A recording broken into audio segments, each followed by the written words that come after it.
Well shit, eh? A heartfelt poem ain't gonna cut it today. Apologies in advance for anything triggered by what I say. But as always, I've got to be real with what's within and come on me. Here's what happens when attempts were made to keep part of me hidden away in a bay. Rage and pain beyond anything, like my body was ripping apart limb by limb. Like a javelin of betrayal lancing through my chest that twisted in. Then of course the dislocation of joints from the limbs they're sitting in. And to top it off, head split in agony as the hips and thoracic realigned with shifts within. What the fuck's this shit then? A symptom of my unvoiced longing addiction. And I feel it then, it's pleasant to my senses. The burn of its release on the left of my chest where its stickiness is sitting. But be fucked if this is making sense, so I write it out and give it a different place to live. Then to boot, the feelings of defeat and hopelessness, with the lingering question of how's life worth living?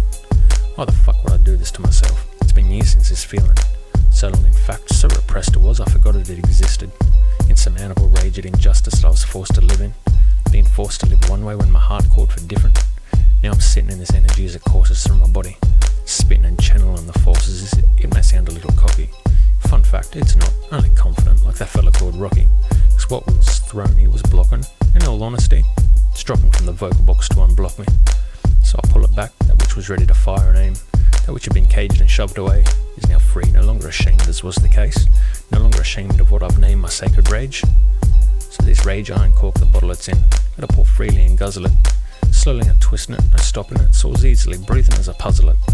Lines of lyrics written, smashing through it as a drummer does a drum kit. A force like no other, reclaiming the centre, thrown down from the summit. An unleash of sorts to release it, to find its correct place again. And now it speaks to me, made me stay in a place that was hell for me there, under the pretense that I was kept there, cause to leave wasn't fair. But it's a need to breathe, which is only believed when you run out of air. I look back to reflect, what was it about me breathing that made you scared? Was it because you're in a place of emotional abuse and that was where you chose to stay from beliefs that were twisted and self-love wasn't to care? Or was it a little more sinister? You couldn't leave, so I couldn't breathe there. That's some covert shit if I ever saw it. Thought of it's appalling. All I wanted was a safe place to converse and play ball in. But there were other dynamics at play, it seems. More clarity is drawing. A clearer picture that's seen from now to then. It's no longer gnawing.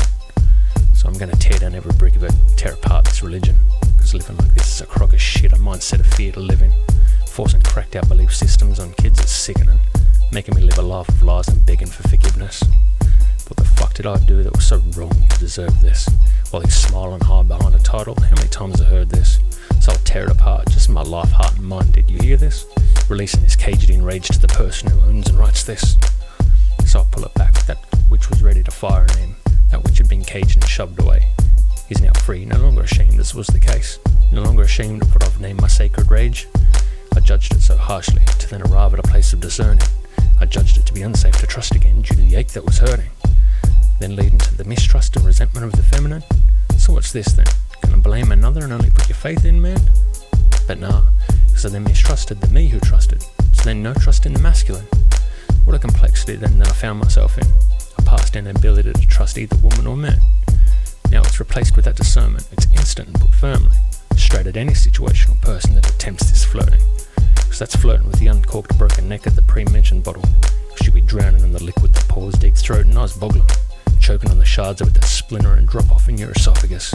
Unable to breathe now, the depth of grief you'll be choking on like I was. So I pull it back, that which was ready to fire and aim. That which had been caged and shoved away is now free, no longer ashamed as was the case. No longer ashamed of what I've named my sacred rage. Also now reflecting back with a new belief that we chose this. Struggling to figure out how to remain balanced and resolve this. This is just the beginning, a smiled whisper says that knows this. Trying to bring authenticity to the front and I hope I show this. I was receiving an inner critic's rejection when what was needed was acceptance.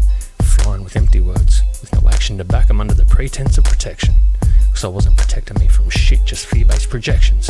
Now living a life more lit than my cigarette, that cycle has ended. As it was written, so it's come to pass, I welcome my blessings. So from myself I've written, to myself I send this letter of self-judgment through to discernment and an acceptance. Because underneath everything is love and the forms it sits in. And the pain, what's this then? Pain is and gives birth and brings forth every form of catalyst.